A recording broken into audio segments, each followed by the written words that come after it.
Hitro po prvem letu linije Maribor-Antwerpen, katere začetna in zaključna točka poti je hkrati letališča Edvarda Rusja na Maribor, je podjetje Marprom uvedlo posebno avtobusno linijo.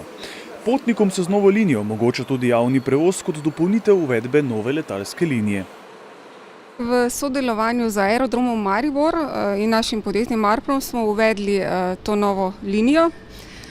Vozila bo v času nove letalske linije za Antwerpen in sicer od ponedeljka do petka.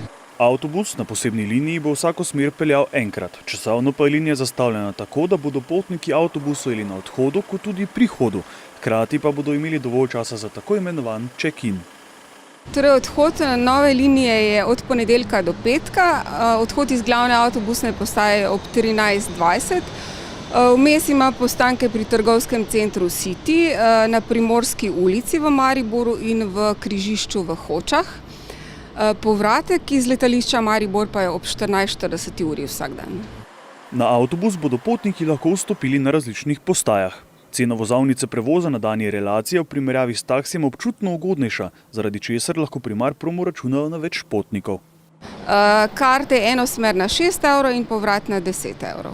Pri Marpromu se zavedajo preproste enačbe, od katere lahko profitirata obe strani. Ja, upamo na najboljše. Bolj bo polno letalo, več bomo imeli potnikov, dlje časa bo linija obratovala. Avtobus bo vsak delovni dan krenil v smeri letališča iz glavne avtobusne postaje in sicer iz perona 11. Ob morebitnih dodatnih vzpostavljenih letih se zna zgoditi, da bo Marprom na vozni red dodal še kak dodaten termin.